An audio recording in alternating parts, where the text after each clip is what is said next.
Uma saudação a todos os amigos e amigas de Canção Nova. Que bom estarmos junto a uma fonte, neste recanto verde do Bom Jesus do Monte em Braga. Estamos a refletir sobre o sentido da vida, sobre o sentido da fé. Hoje, um pensamento de Eduardo Bonin. A proliferação anárquica da boa semente produz conflitos que só deixam cinza. Efetivamente, há um elemento essencial na vida dos cristãos: a disciplina.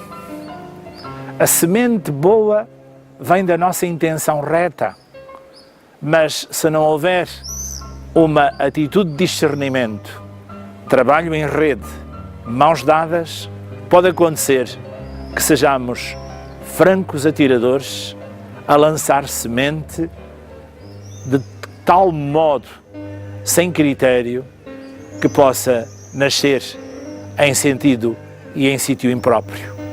Gostaria muito de lembrar que a sementeira deve ser feita de modo comunitário, com um sentido de discernimento. Há uma frase no rolho estudo que volto a citar: o estudo é pontaria de ação. Não semear sem critério, não fazer por conta própria a sementeira. Pode acontecer que esteja a semear aonde vai dar início o incêndio. Pode acontecer que esteja a semear aonde vai ter que ser pisada essa semente que germinou. É fundamental descobrir o trabalho em equipe, o trabalho comunitário, esta atitude de estarmos juntos, pensando bem antes de o fazer. Afinal, não somos muitos. Importa que a semente seja semeada com critério. Ouço o coração de alguém dizer que no seu dia-a-dia, na sua relação pessoal, na sua convivência, há uma semente espontânea. É verdade. Encontramos rosas, oliveiras, árvores de fruto em sítios impensáveis. A figueira no alto de uma colina agarrada a um rochedo, e perguntamos quem trouxe esta semente. Foi o vento, foi o Espírito Santo. Queremos estar sempre abertos a esse Espírito, mas quando vamos trabalhar no reino de Deus, 2 a 2, em comunidade, sabemos ouvir, sabemos discernir juntos e sabemos trabalhar em equipa. Não se deixe nunca contaminar por uma atitude autossuficiente. Não se deixe contaminar nunca pelo protagonismo individualista. Trabalhemos em igreja nesta grande tarefa de ser discípulos missionários. Fique conosco, vai gostar de estar junto a este programa de Ecolores.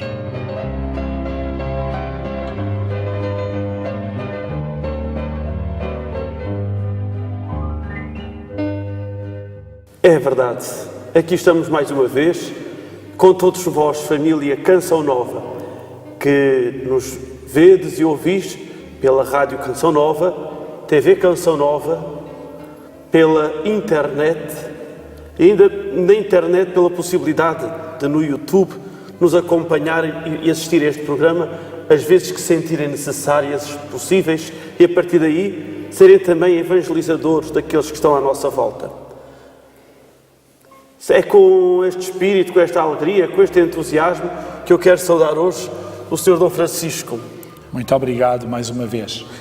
Sr. Dom Francisco, hoje eu gostava que nos ajudasse a compreender o método dos cursilhos Cristandade. Um método em 3 tempos. O pré-cursilho, o cursilho e o pós-cursilho. Quer dizer, sendo o cursilho o centro, 3 tempos.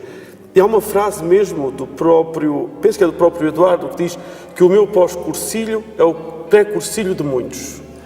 Porém, vamos, antes de nos ajudar, vamos ouvir um texto do Testamento Espiritual do Eduardo Bonin. Quem tem o Testamento Espiritual, nas páginas 40 e 41. Vamos ouvir e já voltamos.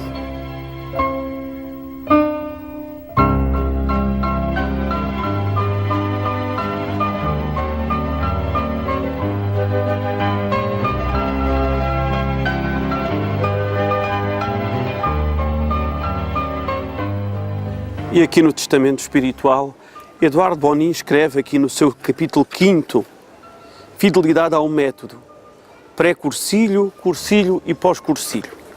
Diz assim: a pessoa que viveu o cursilho e que incorporou nele o que na primeira noite lhe pediu o reitor, o seu entusiasmo crescente, a sua entrega e o seu espírito de caridade, que é o mesmo que dizer estar na disposição de captar as 3 virtudes teológicas e de se abrir às verdades que se explicam no cursilho, sai livre e libertado, mudando de mentalidade e, como a graça é criativa, vai em primeiro lugar aplicando-a à sua escala de valores e depois, ou simultaneamente, à sua ótica, ao seu enfoque e à sua perspectiva.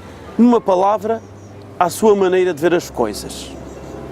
É aquilo de ver com olhos novos as coisas de sempre.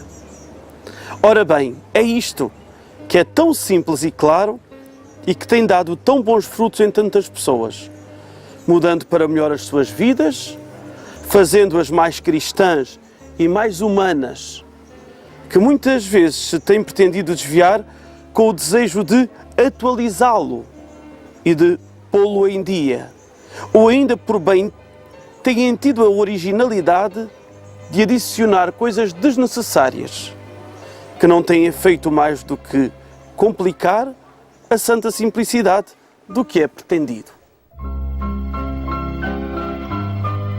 Sr. Francisco, como foi bonito ouvir aquele texto do próprio Eduardo Bonin, que ele, antes de morrer, deixou registado em notário. Ajude-nos, por favor, a entender como é que um cursilho é vivido em 3 tempos. Num pré-cursilho, num cursilho e num pós-cursilho. Por aquilo que nós escutamos do Eduardo, do texto do Testamento Espiritual, é impossível quase separar uns dos outros.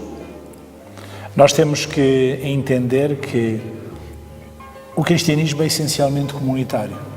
Jesus traz a experiência da Trindade, o amor eterno de Deus, a família de Deus, Pai, Filho e Espírito Santo, e faz essa vivência acontecer na família de Nazaré e vive em comunidade com os seus apóstolos e com os seus discípulos. E funda uma igreja comunitária. O Cursilho de Cristandade parte sempre deste entendimento de uma fé em comunidade, ou seja, não uma fé privatizada. Claro que cada um de nós sente a fé, não é possível nós descrevermos os sabores, os odores a outra pessoa que nunca experimentou. É necessário experimentar para saber o que significa sabor de laranja. É necessário cheirar o odor de uma flor, mas a fé não é algo de privatizado, subjetivizado à minha maneira. Quando nós nascemos, a fé estava e recebemos a fé todos da mesma fonte que é a Igreja.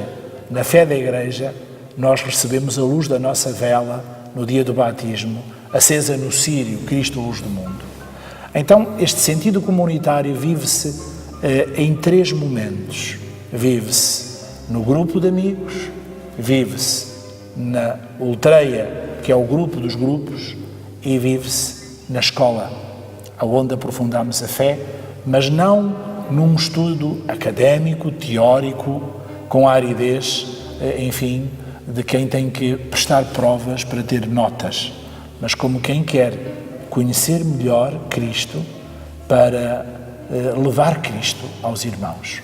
Há de ser neste ambiente de grupo, de comunidade, que se faz o pré-cursilho. Nós havemos de conversar sobre quem verdadeiramente o Senhor quer chamar a um cursilho. Porque o movimento dos cursilhos propõe um encontro com Cristo através do primeiro anúncio do jubiloso acontecimento cristão, a boa nova, a boa notícia, o querigma, mas tem uma finalidade: fermentar os ambientes. Então nós olhamos para um ambiente, imaginemos uma escola, para um ambiente, imaginemos um hospital, uma fábrica, uma repartição pública, e percebemos que há alguém que tem uma dimensão de liderança. A liderança não tem ligação à elite. A liderança tem ligação à referência, a testemunho de vida. Pode ser uma pessoa muito simples, mas que exprime a sua opinião e faz opinião. Por exemplo, num salão de cabeleireiros. Por exemplo, um taxista. Por exemplo, uma pessoa que visita muitas pessoas, que é o carteiro. Esta pessoa pode ser muito importante para que muitas outras pessoas se encontrem com Cristo. Há alguns programas, falámos na Samaritana, que foi levar a boa notícia. Estes são instrumentos que vão levar a boa notícia. Então, há de ser o grupo que faz o discernimento e há de ser o grupo que reza, que antes de falar de Cristo a essa pessoa, fala dessa pessoa a Cristo. Há de ser o grupo que pensa quem é a pessoa mais indicada. Um casal, uma pessoa em viuvez porque se trata de uma pessoa viúva, um jovem porque é um jovem que está em questão. Quem hão de ser aqueles que vão ao encontro para fazer o convite em nome do Senhor, chamar. Hoje a Igreja diz muitas vezes que é necessário chamar. E o Papa Francisco faz esta referência constante de uma Igreja impartida que vai ao encontro das periferias. Esta é a vocação dos cursilhos. Alguém que é periferia, que passa a ser família, que seja discernido nos seus talentos e nos seus carismas e integrado na comunidade para ser discípulo missionário. Este momento chama-se o pré-cursilho. O pré-cursilho, portanto, é estudo, é oração. Quando nós dizemos que o meu pós-cursilho é o pré-cursilho dos outros, estamos a dizer o meu testemunho de vida, a minha coerência, a minha humanização, há de facto, interpelar o outro. Por isso, há de ser esta comunidade com um estilo de vida cristã que há de interpelar o outro. É nesse sentido que, pela primeira vez, digamos assim, aparece em Ideias Fundamentais, cerca de 120 vezes, se não estou a erro, a palavra amizade. Sem dúvida. A amizade é o espaço próprio da evangelização. Porque a amizade gera confiança e intimidade. E é na confiança e na intimidade que se pode revelar o grande segredo da vida.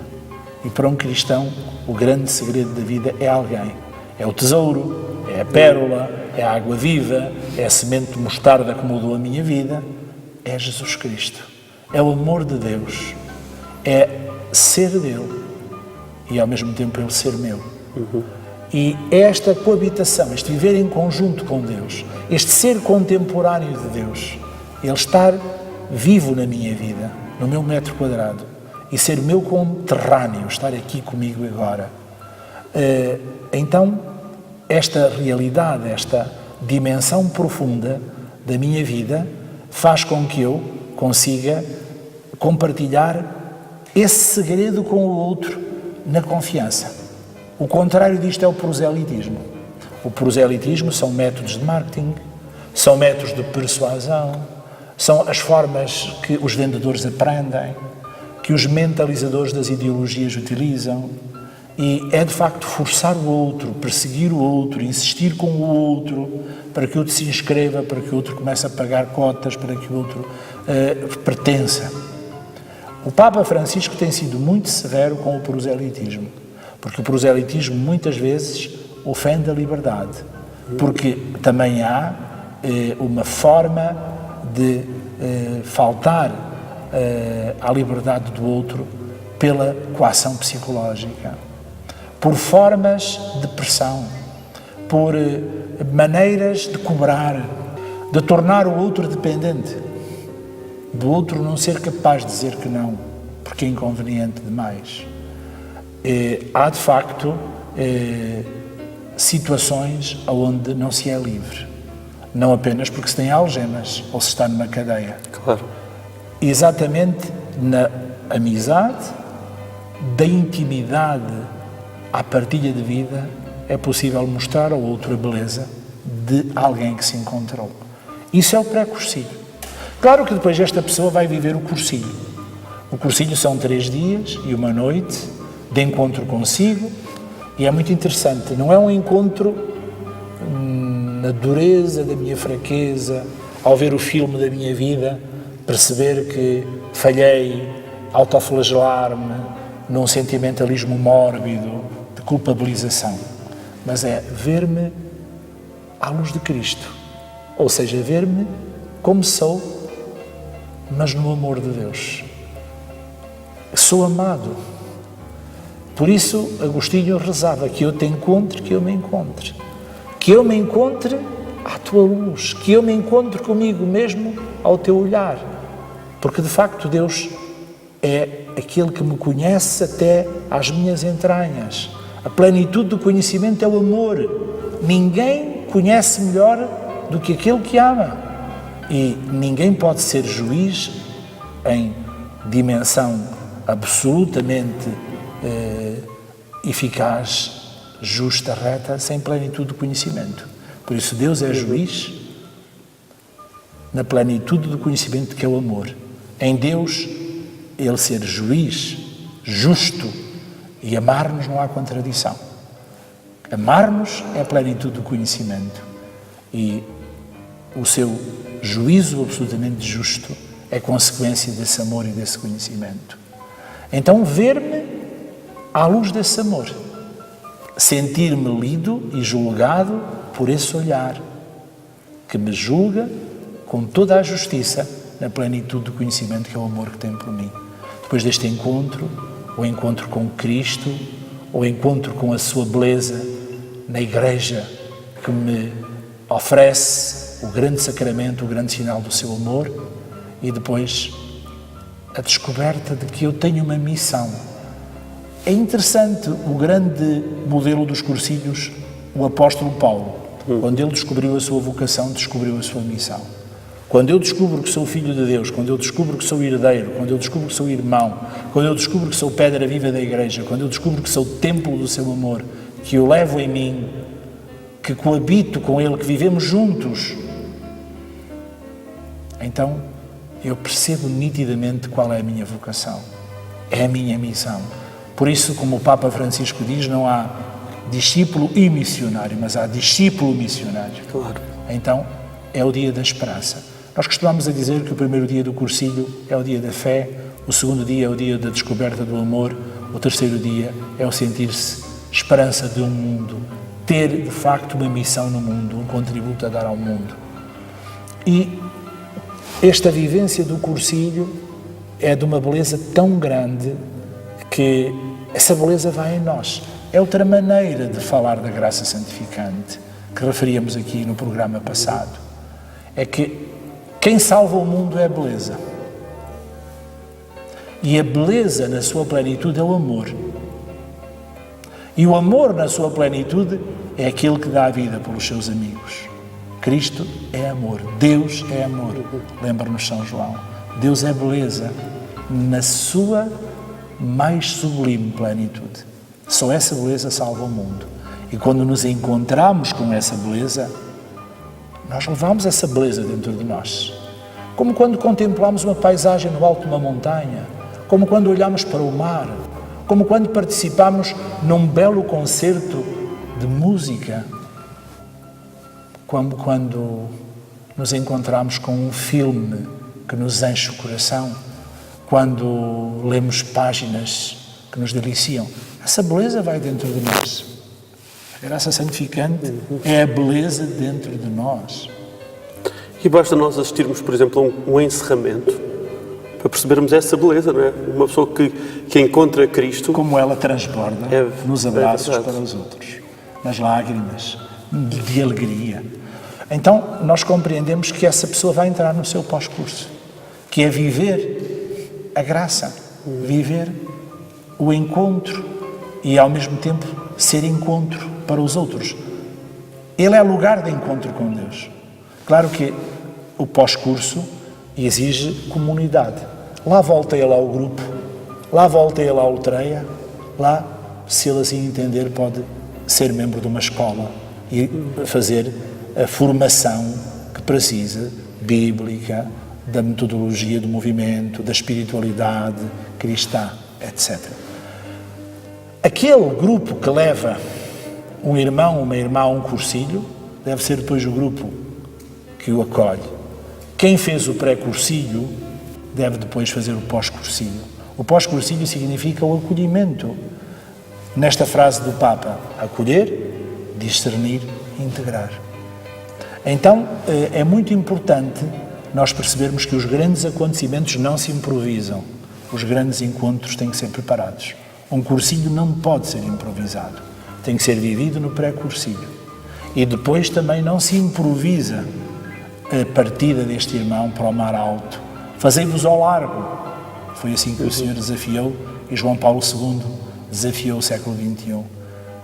Fazei-vos ao largo. Este fazer-se ao largo tem que ter irmãos que vão connosco. Esse é o pós-cursilho que há de acontecer no próprio grupo que pensou no convite àquele irmão. Então ele é inserido nesse grupo para fazer o seu percurso. No fundo, o grupo são os padrinhos, os garantes da Igreja primitiva. Eu gostava muito que se vivesse assim os cursilhos, porque é este o espírito de Eduardo Bonin, de Monsenhor Hervás e de Sebastião Gaiá e do Padre Juan Capó, os iniciadores do nosso movimento. E nós sabemos que é possível, porque se o Espírito Santo inspirou Eduardo Bonin e os outros pioneiros, é porque é possível. Com certeza, é uma obra de Deus. Deixou-nos 3 pilares. O estudo, que foi o que tivemos a fazer, não é? A ação, que é o que iremos fazer, e a oração.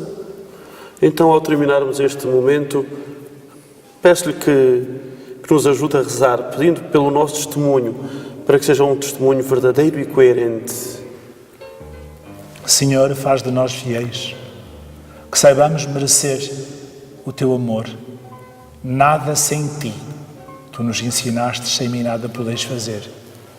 Mas também nada sem nós. Disseste-nos, sois sal da terra e luz do mundo, fermento da massa. Nada sem Ti, Senhor, nada sem nós. Que nesta aliança profunda façamos acontecer no mundo o Teu reino de paz, de justiça e de amor. E que a Tua bênção nos acompanhe sempre. Em nome do Pai, do Filho e do Espírito Santo. Amém. E assim, nós já saberemos que não podemos viver um cursilho desligado do nosso pós-cursilho, que será, sem dúvida, o pré-cursilho dos nossos irmãos. Até para a semana, e Cristo conta contigo. E nós contaremos sempre com a sua graça. De colores. De colores.